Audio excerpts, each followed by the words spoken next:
Hometown Hero, sponsored by Rotolo Chevrolet.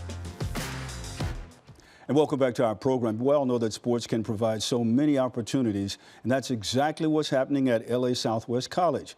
Chris Hayre now has a look at how the football program is helping student athletes turn their lives around for this week's edition of Hometown Hero. A lot of kids and a lot of people get sucked into their environments. We get consumed by everything that's going on, like what we see that's going on in the streets and stuff. And living where I lived at, it was like everything that was going on in the streets was the whole entire block. That was my biggest thing. I was just hanging around the wrong people, not trusting myself, and I fell into the wrong little stuff, but I got out of that stuff. Both Tyrone Jones and Curtis Taylor have had their fair share of challenges growing up in the Los Angeles area. Now they are forging a new path forward, playing football at Los Angeles Southwest College. You guys came to this school to play football, but it's more than football, right? I love answering this question because I didn't even know I was going to be back playing football. I didn't know I was going to be back in school. Not only football, but other programs up here at this school do good things for you as well. And I just think LA Southwest College, like, and I'm proud to say I'm finna graduate. I feel like the structure of everything here and the community and the people around me brought me back. And I feel like that's like my main support system right there, just having the outside belief. Jones and Taylor are just two examples of how the program helps players get back on track, both on and off the field. Head coach Margay Miller is in his third year at LA Southwest and 33rd year overall. I did not know they were going to take as much pride in their academics as they have. Now, our school here fosters a good environment for that. I didn't know what to expect out of them on the football field either, but they both progressed really good. I'm expecting a lot of good things out of them. Both of them have college coaches looking at them now. But the main thing for me is that they're motivated to do well in the classroom. Coach Miller provides a foundation where education becomes first. We truly have student athletes because he understands that if they don't do the work here, what they do on the football field doesn't matter. You could be everything on the football field, but if you haven't done it in the classroom, it doesn't add up. In 2024, the team GPA was 3.42 and featured 7 all-academic team members, one of the byproducts of the coaching staff's approach. We talk so much more about life than we actually do football. And we set the standard for them. If you're running late and you come to the weight room, you need to be running by that window. If you're gonna miss, you need to call and say you're gonna miss.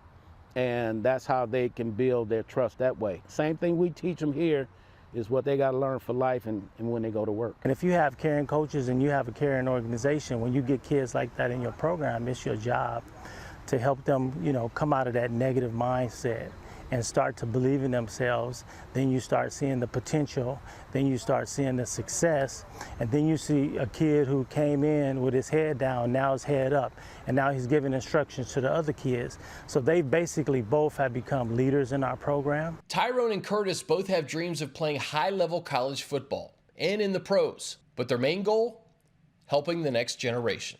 There's so many kids in this area and around Los Angeles that have same challenges that you guys had growing up. How important is that for you guys to pay that forward and give that advice to the next generation? It's really important. I mean, at the end of the day, it's like we've been through it, and you try to break the generational curse. Like you don't want the younger crowd that we see growing up struggling or doing exactly what we did or how we struggled. Everything that we didn't receive growing up, we gotta give it to those kids that are growing up now. So that way they don't go through the struggles that we went through. Like the feeling of nobody being at games and stuff like that, that don't mean you don't gotta be there at their games. So it's like the stuff that people really didn't do for you when you were growing up as a kid, just try your hardest to do that for the kids that's coming up. How does it make you feel to hear these guys talk about giving back to the younger generation? But when you're put in those roles, you start to see the beauty in who you are, and you start to believe in that person, and you start to believe that, yes, I do have something to say, and I have something that will make a difference in these kids' life. And that's all this is about, to give them a purpose, something that they can hold on to when they leave these grounds. We're trying to mentor them and change their lives, make men out of them.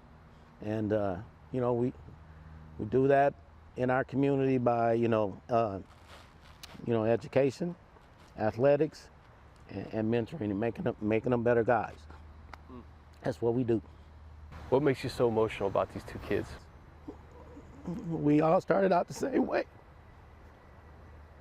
We started on the same streets, and you get to see the results of your fruits and labor. You know, that these kids are listening and they are paying attention, and they're doing things the right way.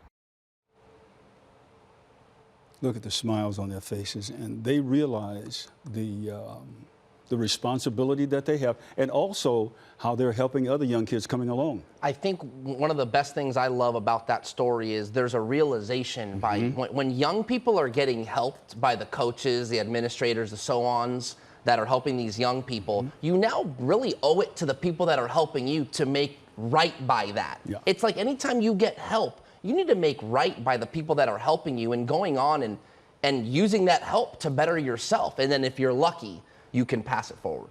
And you see it yourself. And a lot of times young kids, they don't think, no, that's for somebody else. But then all of a sudden, something clicks. And it may take a little while, but then they'll say, why did I do that to begin with? When there is a more maturing process in every young person, they can reflect back and go, hey, Coach so-and-so, Mr. or Mrs. so-and-so, they made an impact on me. And you may, when you're in it, when you're young, you're 17, 18 years old, you don't really see it. But when you become a young adult and you got to start paying bills and you get married or you become a parent, those influences, they come to the surface. And you can point out who taught you those things. And they say, thank you. That is for sure. Yes.